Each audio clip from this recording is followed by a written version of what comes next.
Hey everyone, it's Calvin, and welcome back to my Rebuilding the Oakland Raiders with John Madden. In this week's episode, we take on the Cleveland Browns. Um, Unfortunately, in this game, Johnny Manziel or Johnny Football or fucking idiot, whatever you want, is not in rehab in the video game, I guess. But in all honesty, I think Johnny Manziel is a good player. B, might have a little bit of an alcohol problem, which he needs to get over in order to be a really good player. Um, do I ever think he's going to bring the Cleveland Browns to glory or any team to glory? Probably not. He's not that good. He's a little bit overhyped in the Madden games, I think, but um, there he exploited my bad play call where I guessed it was a run. But I strike back, close the gap a little bit, 14-7 with a pass to Maurice Jones-Drew. And unfortunately for me, actually, this is the Champ Bailey interception. Woohoo! And I thought I was going to luck out. Ellington gets hurt. You saw somebody rolling on the ground there for a short second. Got hurt, came back to the game later, so I was going to include it in the video. I guess I didn't cut it all the way out. But yeah. So no worries there. Ellington's fine. I don't have to worry about using Jones-Drew. Although he's not a bad runner. Jeff's not an Ellington runner. Yeah, Derek Carr. I wish we had tied it up here. I didn't have good luck on offense. Had I had a second longer, Macklin would have been open, but I threw it straight to the defender. And the Browns come back up the field and quickly dispose of my defense, who struggled in the first half of this game very much. But again, I closed the gap. I tried to play it safe here, have Reese run it in. Didn't quite work out for me. Ellington was still hurt, so next play, I'm not doing any passes in the red zone. My offensive line hasn't been holding up, so I decided that I'm going to run it again. And this time, I'm going to jump over everybody. Yeah. My defense didn't stop very much all game, so I set up a good sack right there, run him straight in the more, and one of my very few sacks on Johnny Manziel. I had a lot of trouble getting to him. He's a very mobile quarterback. He had a decent amount of running rush yards and a very high average for rush yards. I think this is one of these downs. Yeah, I was mismatched, guys, so I had to call a timeout. There was more wide receivers than I had cornerbacks, and I didn't like the matchup, so I didn't want a linebacker covering a wide receiver. I just thought that'd be bad for business. So I called the timeout, had to use it. Unfortunately, they get the field goal, so they go up a little bit more. Yeah, don't worry about it. The false start doesn't put them far back enough. I was kind of hoping, but I realized I was on the 26. That would only put them on the 31. So with David Akers, they're still going to kick a field goal.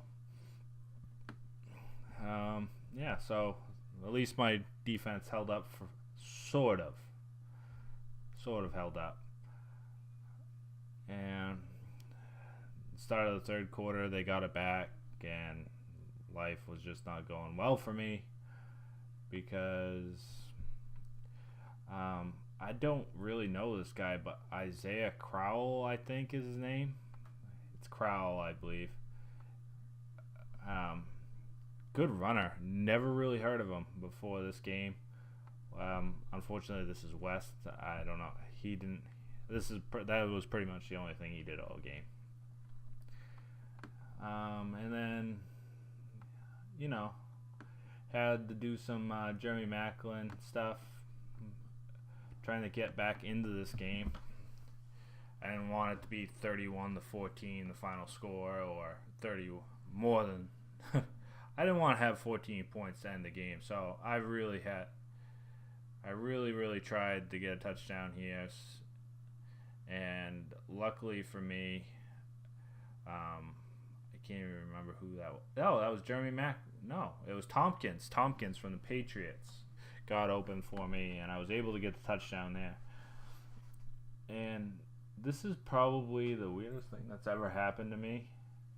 Asante Samuel actually jumped in and got the interception there. It was the longest interception I've ever seen. It took about 15 seconds for that to play out. And I've never had a defensive player rough my passer before. So that was a nice break in the game. I couldn't believe that they actually called a penalty against the defense. I never get penalties called for me. They're always against me.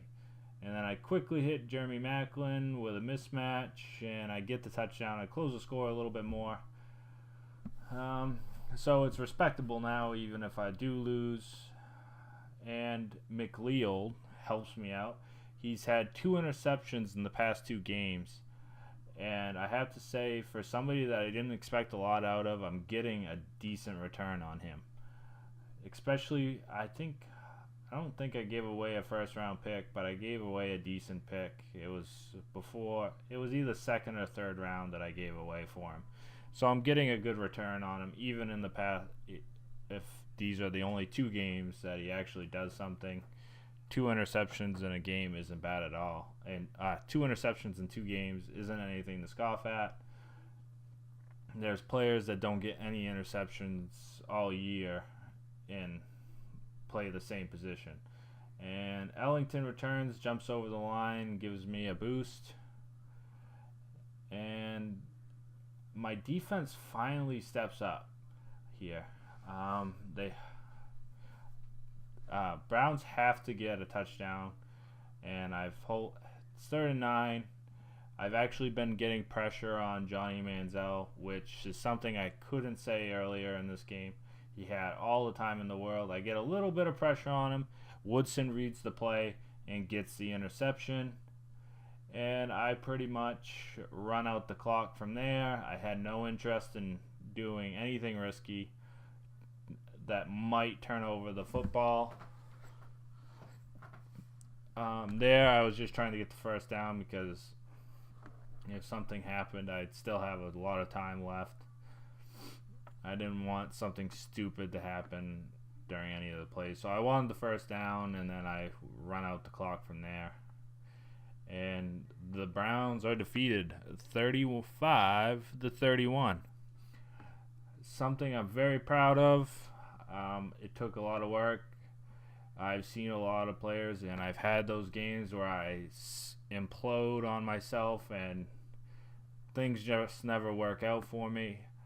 Somehow I managed to stay composed and win this game. Johnny Manziel was 25 for 30, 396 yards.